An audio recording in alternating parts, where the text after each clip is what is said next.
Get your body. Tuesdays, only on Telesur.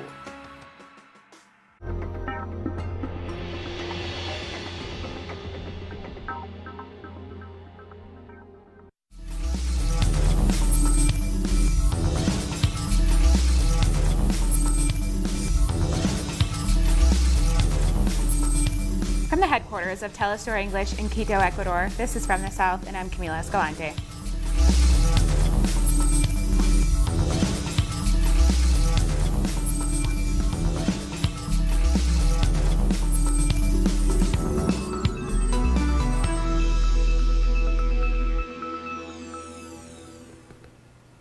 Venezuelan President Nicolas Maduro has ordered that border crossings with Colombia be reopened. On Twitter, President Maduro wrote, "In full exercise of our sovereignty, I have instructed the opening of the border crossings with Colombia in the state of Táchira. We are a people of peace that firmly defends our independence and self-determination." The border was closed back in February after opposition figure Juan Guaido tried and failed to force so-called humanitarian aid into the country, with the backing of the United States and the region's right-wing governments. Following President Maduro's announcement, the official in charge of the state of Táchira, Freddy Bernal, took to social media to announce the immediate reopening of the border crossings. We are here to announce the reopening of the border crossing with Colombia. Starting today, people have begun crossing the border with the help of migration officials. Over the next few days, we expect to establish a permanent immigration control post so that everyone can easily use the crossing. This is part of our government's plans to defend our sovereignty and to respect human rights, as well as to show how, thanks to the joint work of the military and of civilians, we have been able to defeat violent protesters and various coup attempts against the democratically elected government of Venezuela. This Saturday, Venezuelans overflowed the streets of the capital in defense of the local supply and production committees, also known as CLAP. Demonstrators say that the act of sanctioning the CLAP initiatives amount to a crime against humanity. The president of the National Constituent Assembly, Diosdado Cabello, rallied the crowds, saying that it is absurd that anyone could rejoice at the idea of people not having access to food. The U.S. government has sought to levy sanctions against Venezuelan officials associated with the food subsidy program. A recent study by the Center for Economic Policy Research showed that sanctions are depriving Venezuelans of life-saving medicines, medical equipment, food, and other essential imports. The CLAP system serves primarily as a food distribution program, but beyond the box and bag combos which citizens receive, families also receive things like school uniforms and hygiene products. Now, with his own take on Venezuela, U.S. foreign policy, empire, and more, is Senator Mike Gravel, joining us from California. He represented Alaska as a Democrat from 1969 to 1981. Mike is also a candidate for president in the United States, where he hopes to push the rest of the Democratic field towards policies that will challenge the U.S. plutocracy and military-industrial complex. Thanks for joining us, Mike. Pleasure's mine. You've spoken out on U.S. provocations and interference in Venezuela and gave a shout out to the U.S. embassy protectors in Washington. But many other lawmakers who'd like to think of themselves as progressives or even socialists have not. Why is it so rare to find a sitting lawmaker willing to speak out against the empire? Well, we do have one in Bernie Sanders and also Tulsi Gabbard. But what's happened is that the American public is dumbed down on this subject. And therefore, the politicians who are elected by the public are essentially gutless wonders. Now, I see you have OAC, and she's one of the courageous ones in this regard. And I support her a great deal. Absolutely. I believe you've also had a clear position on Iran, which faces crippling sanctions just like Venezuela. Talk to us about U.S. policy on Iran under this current administration, and does the mainstream Democratic Party present any alternative to drone strikes, sanctions, and invasions? The Democratic Party doesn't, but certain key individuals do.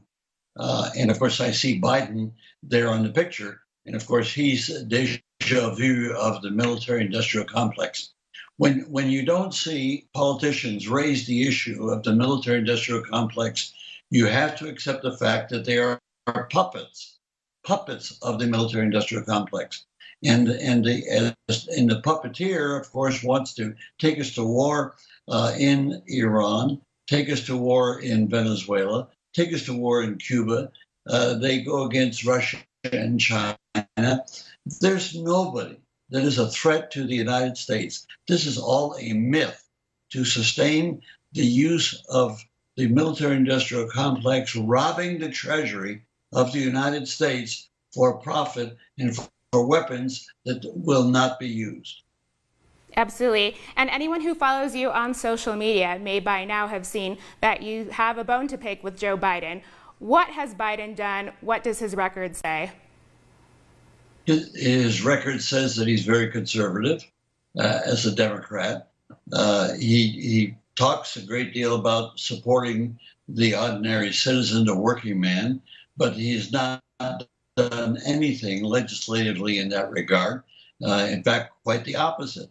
And of course, his treatment of Anita Hill during the hearings over the Supreme Court nominee was abominable. Here, there were two other ladies that would have given testimony to shore up Anita Hill's testimony, but he refused to call on these persons to give testimony, which was a bias in favor of the Supreme Court nominee. So, no, Biden talks a great deal about reaching across the aisle. The crazies are across the aisle, and there's nothing to be gained by compromising with them. They are holding up several hundred pieces of progressive legislation in the Senate, and Biden has no plan to do away with that. He also has changed the bankruptcy laws to favor banks and credit card companies against the average working person. So that's just a small amount. His recent, and he's mistake prone, which he just proved by with his flip flop on the Hyde Amendment, which was a horrible amendment that he supported during his Senate career. And going back to war and intervention, you've said that Henry Kissinger should be sent to The Hague, along with Dick Cheney and Bolton, to name a few. Why is that? Because they've done criminal acts in terms of foreign policy. There's an old cliche that says you kill one person, you're a murderer, but if you kill a million, well, that's foreign policy. Well, these people who have this murderous foreign policy should be held accountable, and the only place to do that is at The Hague. But unfortunately, the United States does not recognize the Treaty of Rome, which establishes the criminal court in The Hague. But it's to be hoped that someday we'll have justice in the United States, and the United States will conduct itself as a just and fair country to the rest of the world. Thank you so much for joining us, Senator. We've been speaking to Senator Mike Gravel. He is a former senator of Alaska and candidate for president. Thanks again, Mike. Thank you. We'll take a short break now. Join us again in a minute.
Welcome back.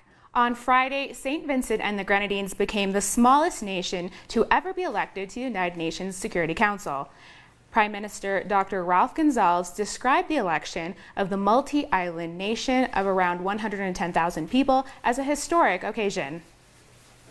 The civilizations of the Caribbean and Latin America have historically sought to build a unity. And in this regard, I would like especially to reach out to the people of El Salvador and the government. We had a competitive election, but that's over. The business of doing the work in the interests of our peoples of Latin America and the Caribbean, our America, and to work with other countries across the world. We are about peace and security. I am grateful to all those who aided in this campaign. During the vote on Friday, the island received 185 votes from the ballots cast in the UN General Assembly. As its competitor El Salvador received just 6 votes. When asked if the reason El Salvador entered the race late with the support of the United States was due for the support St. Vincent and the Grenadines has shown to Venezuela, Dr. Ralph Gonsalves had this to say. You perhaps would better pose that question to His Excellency the President, the distinguished presidents of El Salvador. I as an old experienced person in this business of politics and governance, I don't like to have conjecture or speculation. So tell us your policy on Venezuela. Non-interference, non-intervention, peaceful settlement of the serious difficulties pertaining to governance. To have dialogue, we support the process which is ongoing in Norway, St. Vincent and the Grenadines.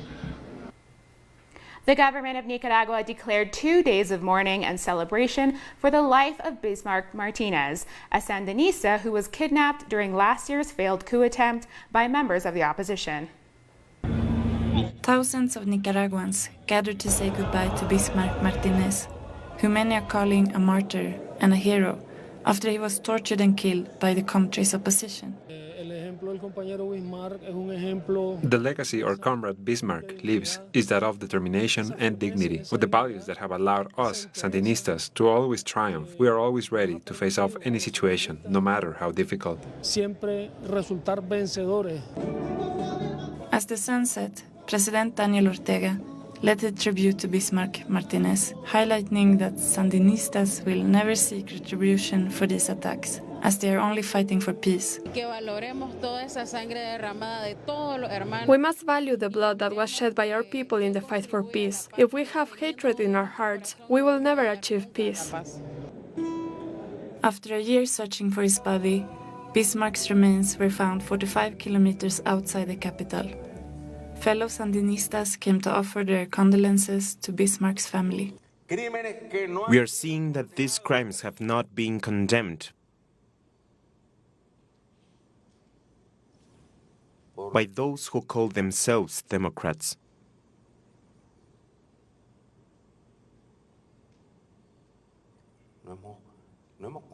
Not even a press release by the opposition. They haven't condemned the kidnapping, the brutality, the bad blood some people have against Sandinistas. They haven't shown any solidarity.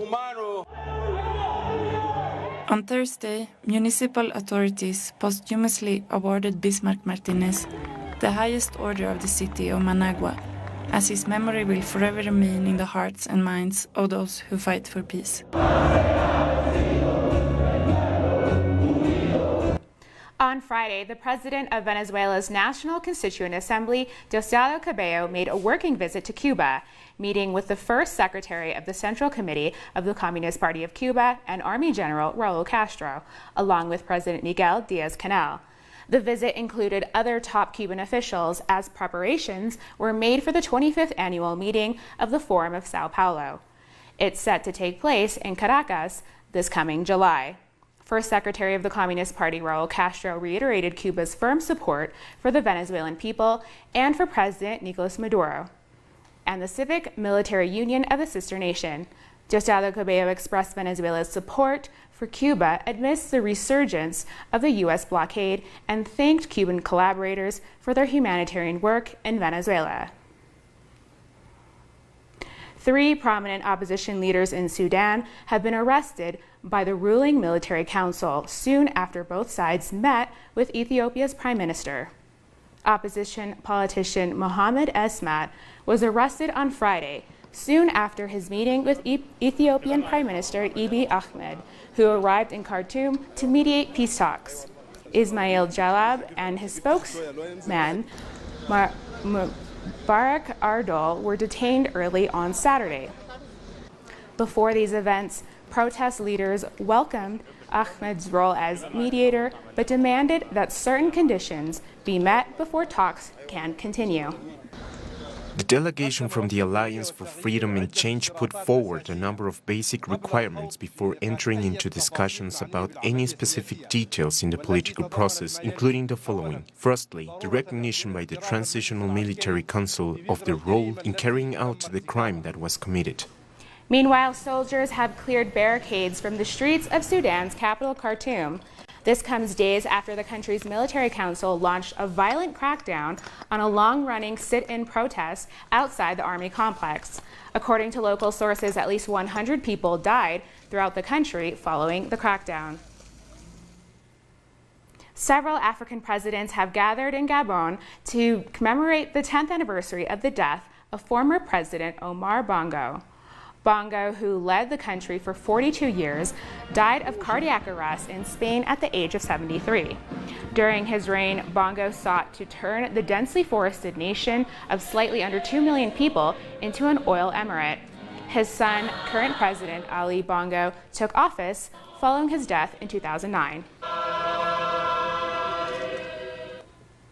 Brazil's Landless workers movement is opening up new stores across the country to not only sell agroecological products, but to serve as centers for political discussions. More in this report.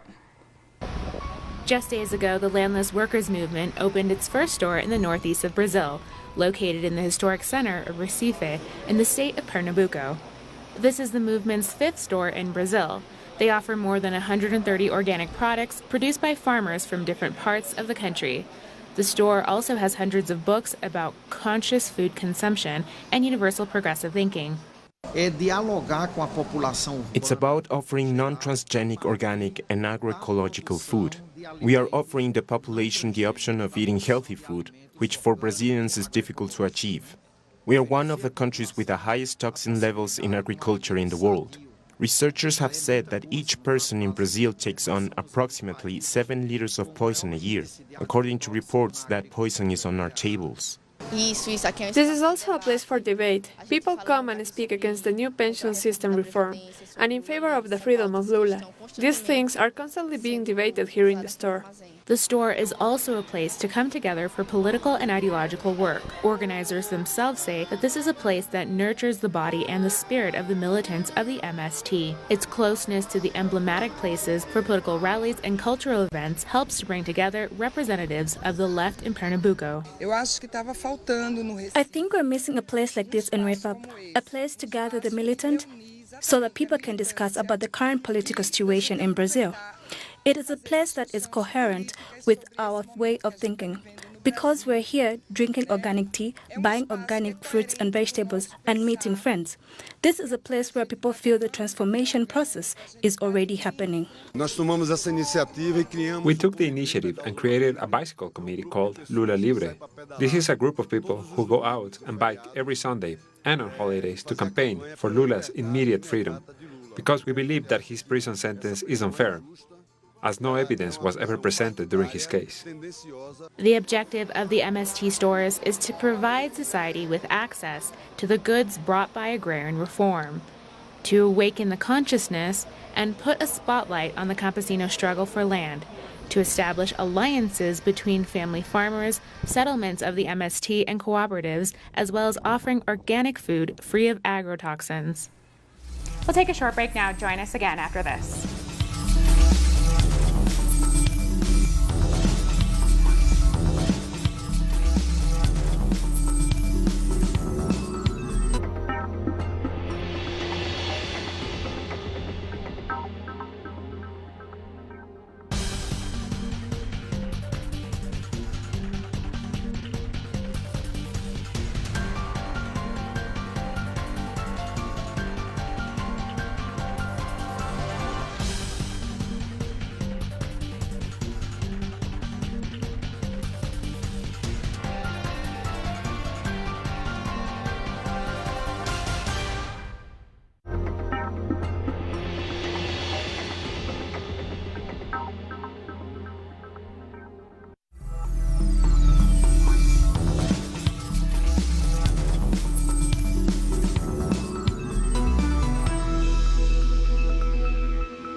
Welcome back.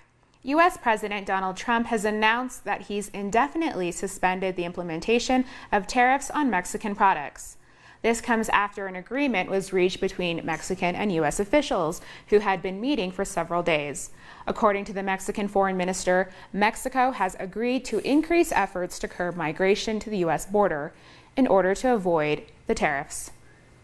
Mexico will significantly increase its effort to enforce Mexican law to curb irregular migration, including the deployment of the National Guard throughout the entire territory, giving priority to the southern border. I think it's a fair balance because they have more drastic measures and proposals at the start, and we reach some middle point. As President Trump was stepping up his threats against Mexico, the Democratic majority in the lower house of Congress passed legislation this week that would give permanent citizenship to over 2 million undocumented immigrants. It still has to go to the Senate, but some members of the migrant population see this as a historic achievement. The lower house of Congress has passed the latest version of the DREAM Act, which would give 2.5 million migrants a path to U.S. citizenship.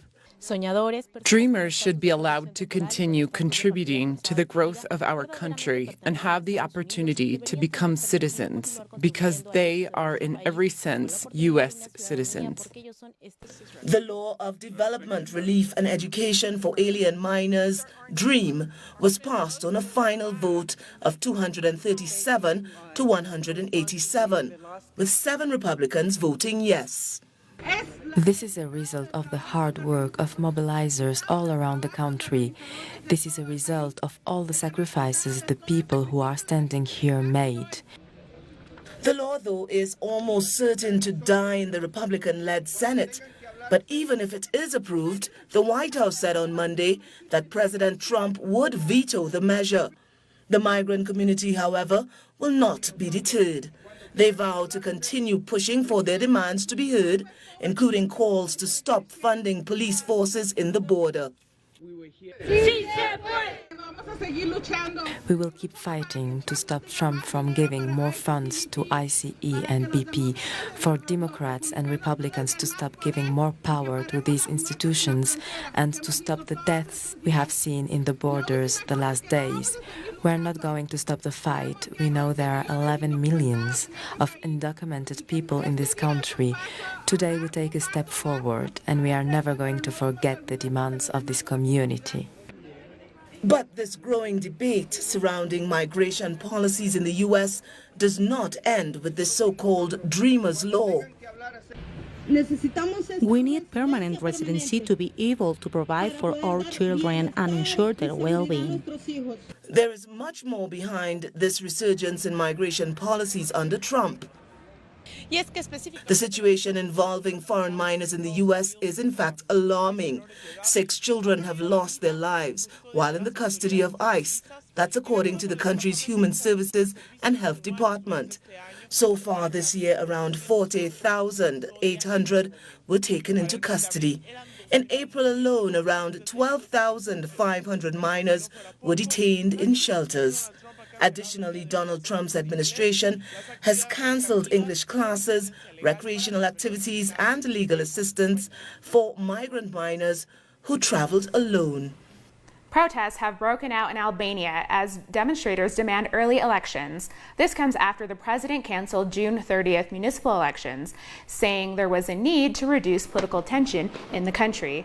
Led by the center-right Democratic Party, the opposition accuses the government of organized crime and vote rigging. For their part, the government denies the allegations, calling for dialogue. Protests have been taking place since February, and many have turned violent as police use tear gas and water cannons on protesters. A massive fire broke out at a chemical storage facility in India nearby the iconic Howrah Bridge in Kolkata City. Video from the scene shows thick smoke rising from the facility. Reports say that at least 20 fire trucks have rushed to the spot and that the blaze is under control. No casualties have been reported so far.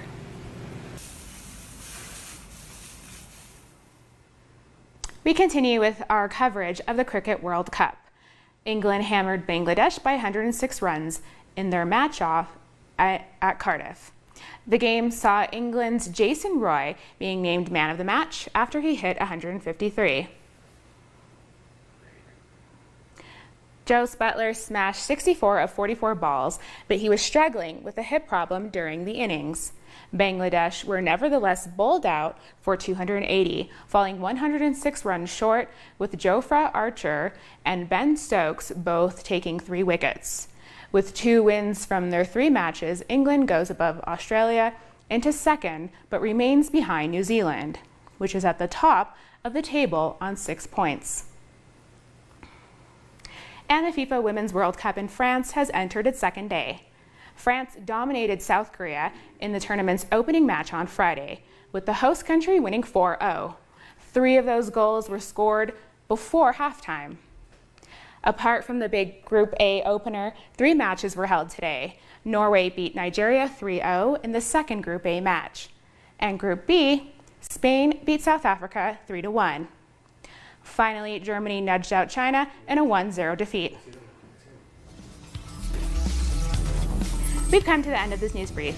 You can find these and many other stories on our website at tellustorenglish.net. And join us on social media, Facebook, Twitter, and Instagram. For Tell Us Our English, I'm Camila Escalante. Thanks for watching.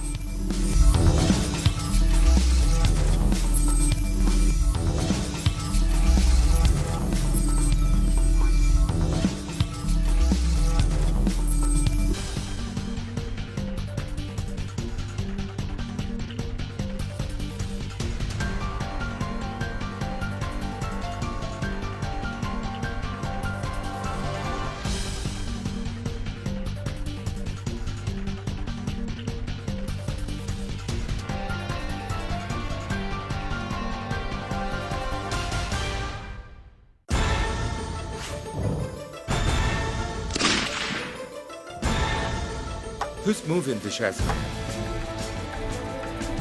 What interests motivate the actors behind each event? Se despliega el tablero. Uncritical moves.